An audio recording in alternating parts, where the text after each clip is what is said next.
I served you for Rachel, didn't I? Why have you deceived me? Let's bow our head and pray.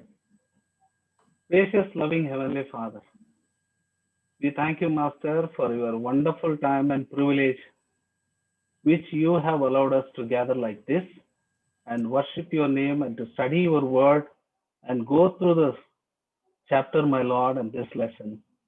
Father, speak to us through your Holy Spirit and let we learn your thoughts and your wisdom is above all.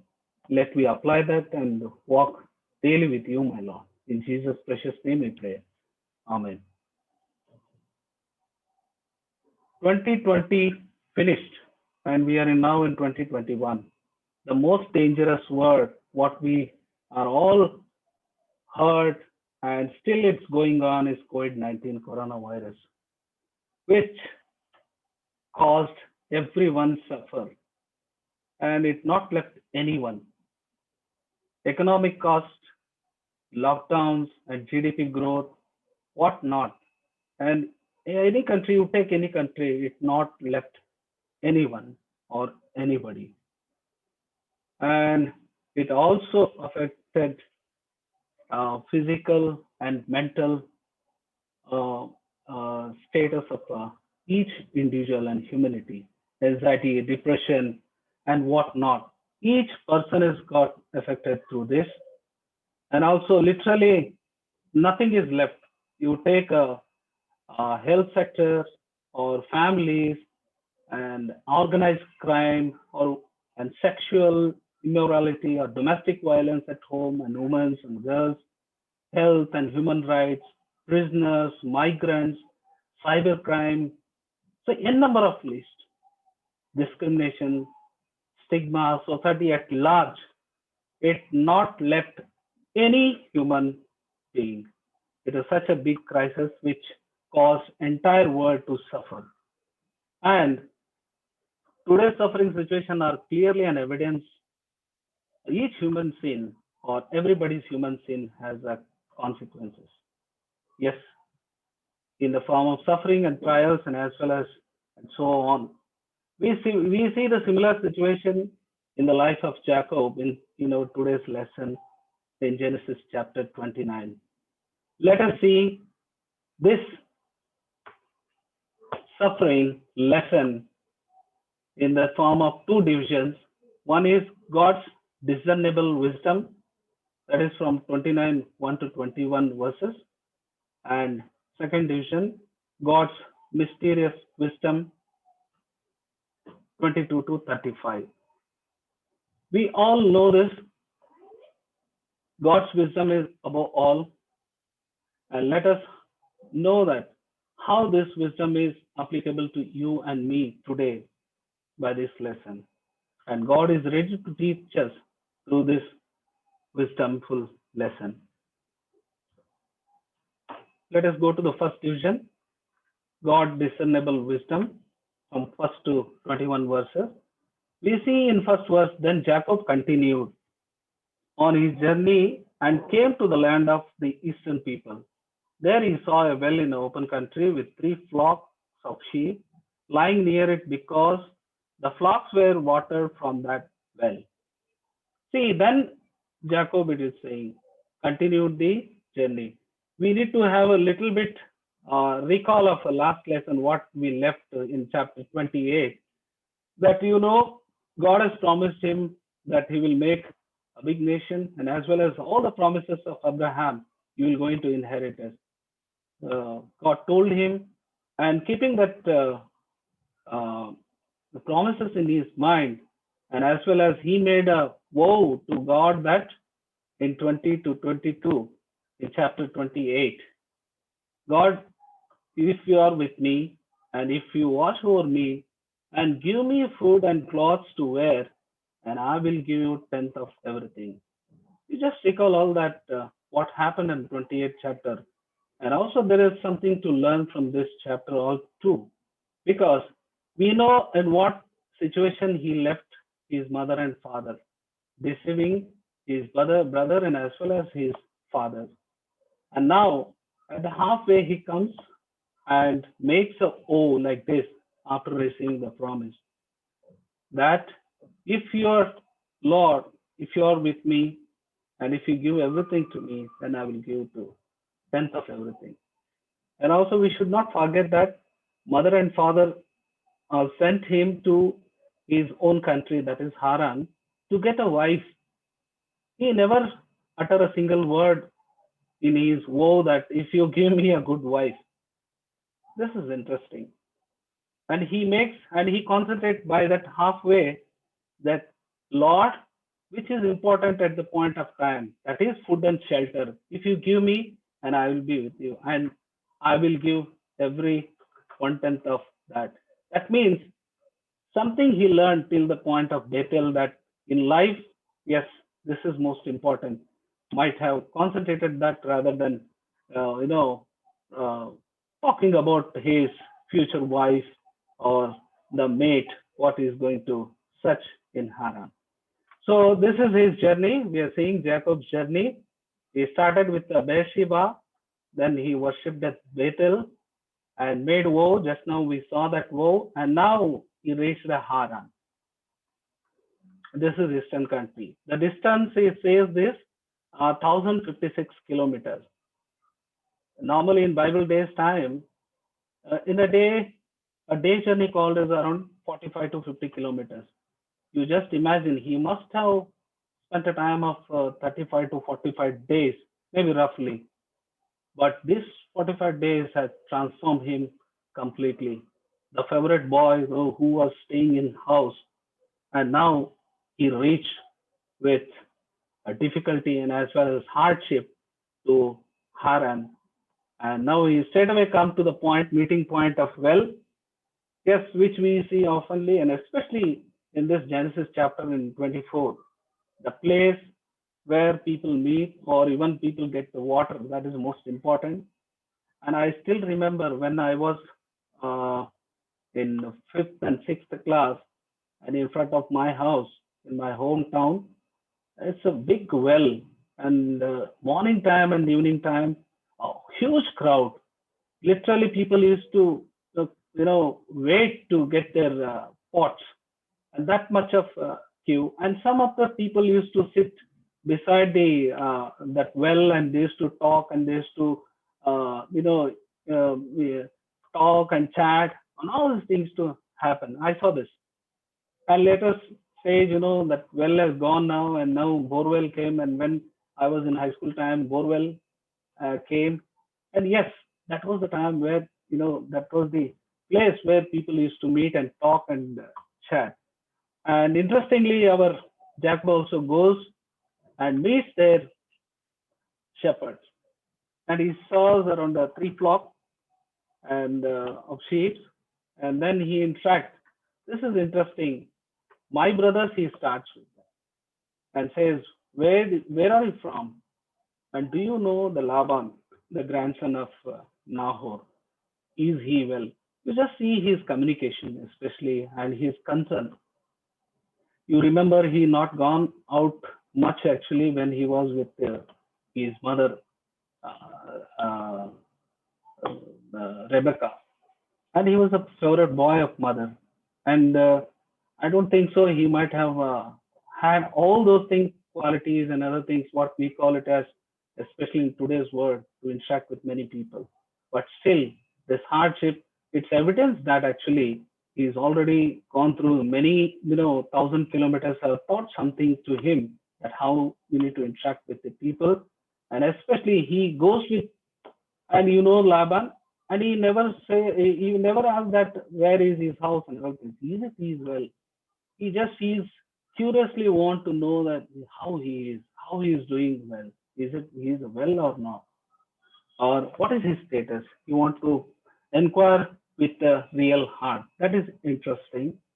And then they say, yes, we do know him, and he meets them, and while interacting with them, and this is just for the sake of our convenience, he asked, Jacob asked Laban about Laban. This is Abraham's family tree. We can see that how He is a grandson of Nahor. Nahor is the father of Bethuel, and Bethuel is the father of Laban and also Rebekah. You just see here the point is Jacob knows all this family tree and he knows he never says or asks the shepherd, Laban, a son of Bethuel, or Laban, brother of Rebekah. He went straight away to his grandfather, that is Nahor. That means he knows everything about his family. Being with his mother, he know all those things, all the family, and how he could able to, link himself with his family. And so moving on to next slide, that is verse 9 and 10. Jacob actions for Rachel's sheep. Then they says, shepherd says that yes, here comes Rachel, the daughter of uh, Laban. And he continues the interaction with them, and he was just giving some advice to them, but saying, don't water the sheep, and this just is still it is afternoon time and all. I think this is just to keep them interacting, till the time of Rachel approaches him. The moment he saw the Rachel, he leaves everything and rushed to her. An interesting part is he never speak to her that saying that I am so and so. First he do the action, which is most important. It is interesting, and he immediately goes there and removes the stone of well and waters her sheep, and then comes the Jacob's emotional breaking. He breaks down there emotionally with the joy, and he kisses her and wept aloud. This is clearly an emotional breakdown through joy and a comfort, and we see a peace and as well as affection and love and satisfaction, and also the part of purity. So altogether, I can say this is a part of first love story, of which in Bible and itself in a lifestyle what we are seeing or what we have heard in this chapter. One thing we need to learn here, it is Jacob who broke down there, and today the first love, what we call it as the Lord Himself. He is the God of Abraham and Isaac and Jacob, the same God who loved you and me first. And whenever you and I show that same kind of emotion, and definitely the joy and comfort and peace and affection, love and satisfaction is ready, God is ready to give to us. And also the purity, the wholeness and holiness, which we can definitely expect. Now, what is the point? Where are you and I? Is it we are ready to accept that first love from Lord? How we are reacting to the first love of God Himself, who called us to give all these parameters, all these benefits, which today's world cannot give.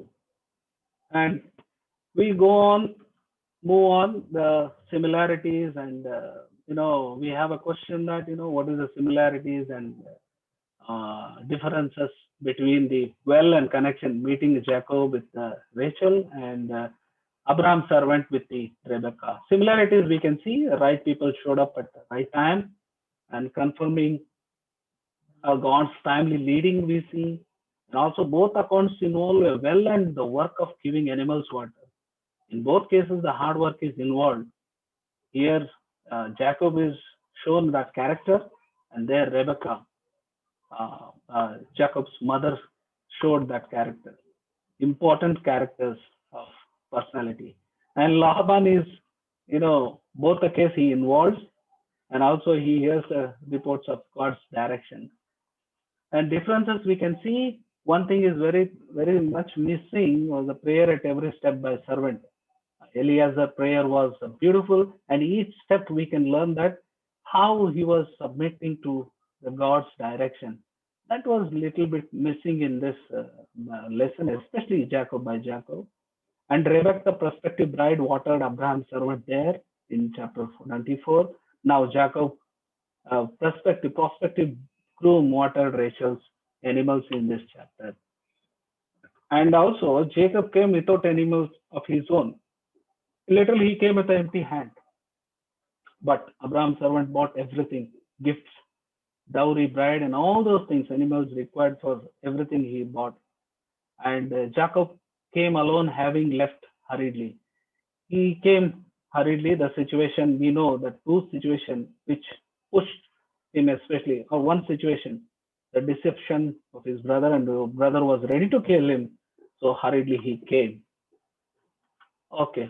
Now moving on to the next section, we see that in 12:15, Jacob's and Laban's emotional meeting. The moment Rachel received this sort of emotional, treatment from Jacob, I think she must have also broken out, and with joy and as well as happiness, same happiness, she ran away and told everything to Laban, his father. And Laban hurried and he came back and embraced him and he kissed him. And he also probably might have cried and he emotionally broke out. Both of them are, in that emotional breakout. See, in today's relations, which we are very much missing this actually, because we are living in the virtual era. I don't know what is God's intention through this technology, but definitely he had definitely thought something better than this. But we are really missing that all emotional factors which this virtual, or you can say that uh, in non-presence cannot give us. But here, Jacob and Laban has really experienced that happiness when they met together, and they received a report from uh, Laban received a report from Jacob, and then Jacob tells everything, whatever happened to uh, in the house at Rebecca, and probably, I guess, he might have told everything because we need to remember that he stayed at home only. Usually, those who are with the mother, I don't think so, they leave anything. They tell everything, and probably he might have told everything. And then, so definitely now Laban says that, yes, you are my own flesh and blood. And he believed him and he take him to his house and they spent that time. So now, moving on to next section, we see from verse to 21, 15 to 21, Laban's tricky plan. What is this Laban's tricky plan? After 1 month, you notice this here. He he he allowed him to stay, and he took him there to his house. And 1 month he never speaks. And after 1 month, after observing him carefully and listening him carefully, then he himself will start actually saying this. It is not nice now to take a work from you. This is interesting actually. Uh, so he himself start, not nice to work without anything since you are my relative. The intention, he kept something in his mind, now put that forth towards Jacob. And at the right time, Jacob put the proposal of Rachel. And probably at this point, when he opens up the proposal of Rachel, I don't think so, or I believe you also think this. He never know that he never would have been not known this, that Jacob is came for Rachel himself or his daughter marriage purpose, because there he might have told that why he has came here and what was the reason. That includes the searching of bride for himself. So now Jacob put up a bold proposal saying this, I want marry Rachel, and for this I will serve you 7 years as a dowry. Because those days very common that we need to give a bride, uh, groom has to give a dowry for bride. We remember in chapter 20, 24 that Eliezer gave dowry in the form of gold and silver and all the things he gave, and then he took a Rebecca. So, in return uh, for Rachel, he says that I will serve 7 years of service as a dowry. And Laban knows this and he agrees. And probably this was his tricky plan. And this person, especially Jacob, is a good worker, maybe, and hard worker. He saw all those things and he planned that I will never leave him. And those plans have continued. Immediately, Laban agrees, and Jacob, as he's agreed, he works for 7 years for Rachel. You remember Rachel was a beautiful, and that's what we read. And his first love, he don't want to leave that, and that is the reason. Within no time, he finishes the 7 years. It is not that 7 years will gone fast or something like that. 7 years went, same 7 years only, because of love, what he was having with the towards Rachel. That 7 years was become a very small to him, looked like a very small days to him. So then in 21 verses, then Jacob said, give me my wife, my time is completed and I want to make love to her. So that means he kept all the timings and all the data with him. So each day might be he was counting when I'm going to uh, make a love with my wife, that is Rachel, and I want to marry her. So immediately the moment it completes, then he goes to Laban, then ask him that boldly, I want to make a love to her. See, this where we need to. There's a point. There are sometimes uh, we need to times when we can see God's wisdom unfold before our eyes, and it gives us courage to move forward in step of faith. Till this time, Jacob knows that what is going to happen. He also planned something when he immediately came to Haran. He already saw Rachel and thought that yes, I'm going to get my wife Rachel, because the first interaction what he saw was Rachel only in front of before this Haran, before the well, and now he is boldly asked for Rachel to his father, and he came out with that bold step. In fact, there is a learning from this division up to this point that God's discernible wisdom provides courage to step out in faith. God's discernible wisdom provides courage to step out in faith. Yes, we all know that till point or till this end of the chapter or till end of this story, Jacob is a suffering end. But moreover that God's discernible wisdom is at work, and because of that only you could able to take certain bold steps which are helpful to lead into the next steps. Now let me ask you some questions, brother.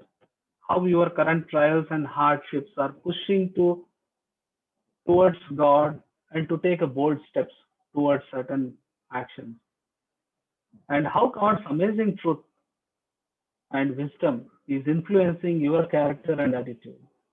What hardship or trial is making you cross the barriers of trials and as well as unhappiness, and which God's discernible wisdom particularly is telling you or calling you to make a more love with God Himself, who's created everything, including your all life story.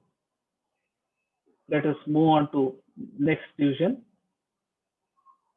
God's mysterious wisdom. from verse 22 to 35. God's mysterious wisdom. Now we see that in 21 verses, uh, the moment Jacob says that, "Give me my wife," and we know what happens there. My time is completed. I want to make a love to her. And we see in this section, that is 22 to 30, Laban's message, which continues. And the moment he said like that, he agreed immediately and says this. Yes, he gathered everyone, including all the people of that village, Haran, and gave a feast. This is important. And feast, I don't think so. Feast is having only a food in those days. Definitely to have wine or drinking also. And at the evening, he took a lay and gave to Jacob, and also along with her Zilpah, servant. And in 21st verses, Jacob shocks and questions him the morning when he saw that it is not a Rachel and she is a lay. You just see some points here. Evening he took, and in the night, maybe there may be some reasons for this, which he already tricked and planned well in advance.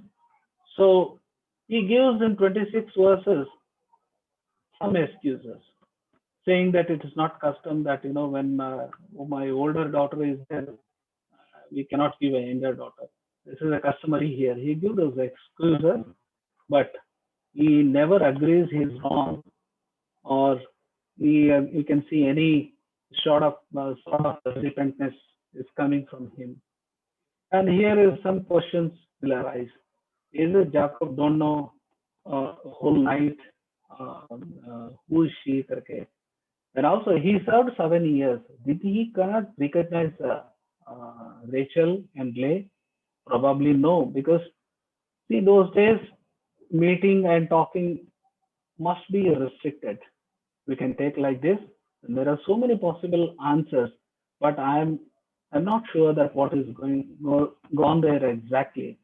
But one thing is sure, the darkness was there. Maybe a thick veil or clothing also one factor. Also in feast, I don't think so. Jacob never possibly he left drinking, or without drinking you would have not married. Maybe possibilities are there. But one thing is sure, we can give any reasons on this deceitful action and towards this Jacob's suffering, or the disastrous, we can say, disastrous action, we can say, by Laban. But one thing is very sure, here the deceiver Jacob gets deceived by Laban. This is very, very true, and this is the crux of the lesson actually. He is the sufferer by the God, and he is deceived by the Laban himself.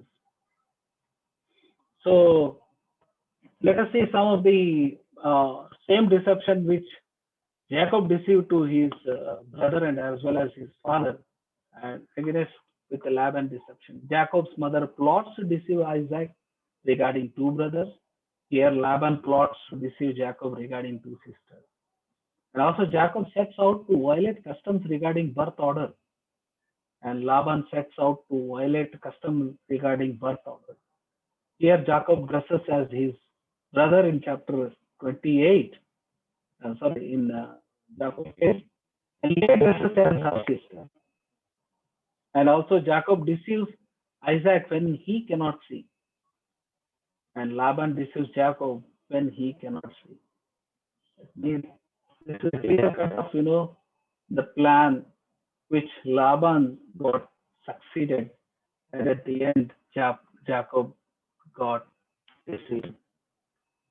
And let us see some of the important implications for us to learn from this lesson actually. In fact, the big idea of this lesson itself is the wisdom of God, how this will underwork in everybody's life of Jacob, Leah, and Rachel, and even Laban through Laban. Jacob, when he saw Leah, it was not Rachel, and Leah, he was shocked and frustrated and broke with the anger and anguish and helpless and sad. You just imagine if you and I would have been in the Jacob's situation. Is it going to be easier task? Impossible. I don't think so. We could have been like Jacob. And Leah, it must be embarrassing and shocked and humiliation and also helpless. And she must have felt guilty and respectless and broken, sad. All these things we see in coming chapter and in this next section too. How the reaction when morning he reacted after seeing Leah. You just imagine, put yourself and myself in Leah's shoe, and it's really humiliation. And Rachel, probably she might have also loved when she saw him near the well and when he kissed him. I don't think so. This was a ritual, very routine. Those times anyone comes and kisses anyone. No, the first moment she got a kiss from Rachel, I don't think so. She might have also not had anything in her heart. She might have also loved him so much deep, how Jacob loved. She must have broken heart and helpless. She can't do anything. Frustration and anguish and anger, sadness and depression. An entire thing has been done. This three person's life is put into a miserable situation by his uncle Laban. This person tricked, manipulated, breached trust and bargained and deceived, mistreated and caused to sin. Thou you remember, God has made one woman for one man. This person has pushed Jacob to polygamy and also disharmony in the family. You just imagine how much how much disharmony it might have brought in the family of Laban and Jacob. And every day they must be seeing their face, but with this, I don't think so. There will be a peaceful environment they might have observed, and it was disastrous in the family. And all these four characters are not happy by the action of this Laban. Yes, today you and I and everyone, whoever you can put in everybody's situation, we are all in the same situation with our own actions, and some of our sufferings and trials will speak out and brings out many troubles. But what is that is most important and as well as comforting zone is this. This is God's wisdom. It is under control. It is not beyond anybody's understanding that one can control really or one can act really. And now we can ask some questions like this: why does God allow suffering like this? What is wrong this Jacob did? We know what he did, and someone may ask this: is it this this type of punishment or this type of disciplination deceivedness is required? We have many questions like that. You might be suffering right now in your life situation, including me. Is it that what I should ask? Why, Lord, you are putting a suffering like this? But speaking to truth is this: we can relate all our sufferings and trials to the trace back is our fall of sin or the fall. We cannot match the glory of God and we fall short of the glory. Our sin disrupted with God's perfect word. We can relate this to chapter second and third of our Genesis, and we cannot simply, even though we are born new, in Christ, we might be having our new life, but we still keep on doing the sin. When God permits evil, He will use it for good. Even though we may not see good during our lifetime, nothing happens by chance. This we need to take. Every sin has a consequences. Whatever action we take, still as a believers or unbelievers, we need to go through this suffering. This is the real truth. And we had an example of even Joseph also. He says, at last, you intended for bad, but God intended that for good. So this is the lesson which we can take. And also sometimes we ask, we are just puppets in the hands of God. If he knows and he is having a wisdom and all these things, why we need to be, like a puppet? No, it is not like that. We are not puppets. People are not like a puppets. We make actual choices, are responsible for our actions. God gives you and me a chance or perfect will or privilege or freedom to choose right and wrong. It's you and my responsibility to seek Him and choose right one. God never, you know, says that, you choose wrong only. It is we, because of our wrong desire, wrong motive, we choose wrong always, most of the times. Because world and surrounding factors will influence to choose wrong things, and we need to suffer because of that, and we are unable to understand this, how this will affect us. But one thing is very sure: beyond all these things, God's wisdom is above all. He works through all these, you know, disciplines and suffering to bring His good, to bring once again to deserve His love and affection, which He's prepared you and me for before the earth. If He chosen you already, He never leave you. Though the suffering is a part of life, and everybody's sin or somebody's sin may affect us, but it is not the end. The end is this: the God's ultimate wisdom, which is going to take care of everything. So moving on to next division, that is 27 to 30. Laban succeeds in his plan. Yes, he finishes what he says. For that, finish the marriage of week of Leah, and then I will give to so Rachel, and for that you have to serve me 7 more years. And Jacob agrees for this, and he agrees, and Laban give a Rachel and also Bilhah the servant. And Jacob loved Rachel more than Leah. This is simple, known truth, because he loved Rachel more than Leah, and obviously he worked for Rachel, and he is going to love more her only. But is it right in the sight of God? No. So that's what we see in the next section, 31 to 35. Leah's longingness. See, Lord noticed this injustice and oppression. And today is Lord ready to, I'm noticing all the injustice and oppression. We might think that, there is no justice and no one is seeing. But no, Lord is looking after everyone. So that is the reason God enabled to Leah conceive on that day. And God did the justice, and God restrained Rachel from conceiving. So God blessed her, and she gave a four son a birth. First one is Reuben, the seer's son. The meaning is seer's son. Lord has seen my misery. The word clearly says that she was not in a happy situation. Her same humiliation or misery is continuing from the day of that, when Laban, her father, is gave to Jacob, or Jacob saw morning time that, when uh, Laban gave first Leah to Jacob. And second son was a Simeon, who hears. She thought, now at least my husband will hear my voice.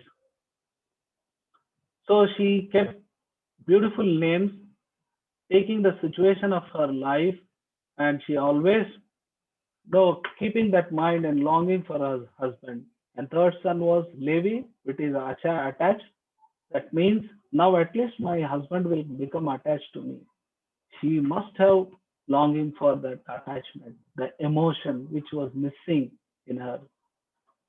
And the fourth one is Judah, the praise. This time I will praise the Lord.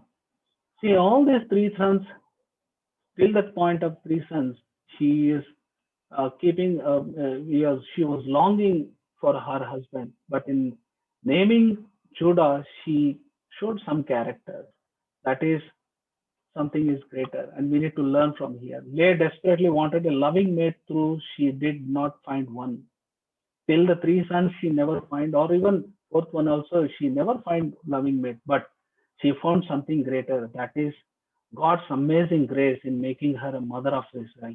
That she might have saw in the name of Judah. That is the reason she stopped praising, she stopped longing maybe for her husband. Now she was her priority, her viewpoint has changed. Now she has focused her thoughts on from her husband to God's grace or God Himself. So she started praising God. How many of us are longing for uh, so many things like lay? See, it is linked with the chapter in Genesis. You will long for your husband, but he will not available to you. So same thing true to you and me. We are longing for many things in our lives. If someone long for real love, and many people in today's world is longing for financial growth and prosperity and the luxury, and world is reeling under all this, shooting up of themselves in ego and boosting technology and whatnot. We long every day for some or the other thing, but most of the time we forget that this is the God's grace which He has already provided in the form of His first love to you and me. Though the sufferings and everything are made, but God's grace is still available to you and me. So here is the final learning from this chapter. God's mysterious wisdom transforms the believer's heart for their good and His glory. On that day, yes, lay and as well as lay was given the mysterious way of uh, comfort and grace through blessings, through God's children, and also even Jacob also looked a mysterious, he received a mysterious way of a blessing in his suffering. Though he might have not according to the God's perfect will, he also took many steps of his own, but God works everything according to his perfect wisdom. And what we just gone through this Jacob, Leah, and Rachel stories are real, but they are orchestrated and controlled by God's ultimate wisdom. Let me ask you some questions. Do you believe that God's wisdom is over all your suffering situations? Where exactly are you overriding God's wisdom in your life and still thinking that I can control my suffering and I can correct my all trials and temptations? The mysterious wisdom of God is that He transforms the believer's heart for His glory and for His good. He is still at working in your life and my life to transform all our lives into glorious witnesses to many people. Let us look God into prayer. Gracious, loving Heavenly Father, we thank you, Master, for your lesson, which taught us, my Lord, your amazing and mysterious wisdom and discernible wisdom is over all of our suffering, trials, and difficulties of this life, my Lord. Father, you have loved us first. Lord, you are ready to give those joy, peace, and comfort, and Lord, the purity and the perfection in the name of you, for the sake of you, my Lord, relentlessly and eternally. Father, let me receive this. Let me respond to this, my Lord. Father, come into our life and control everything. Lord, in all our trials and temptations, let me look on to you, Father, with a heart which is always ready to listen to you. Father, yes, Lord, with our own deliberate faults, and because of this world's motives, for many reasons, my Lord, we do act like a Laban, my Father, and tricky plans and deceit, and Lord, become a part of, disharmony in the family and cause a disastrous in the family, unknowingly, my Lord. Father, forgive us. Lord, how we should be a best of your children and to a role models of your disciples, my Lord. Father, speak to us tonight and let all things come true in our life through your spirit, my Lord. In Jesus' name we pray. Amen. Amen. Thank you, brothers. Thank you, Shraddha. Thank you, brothers.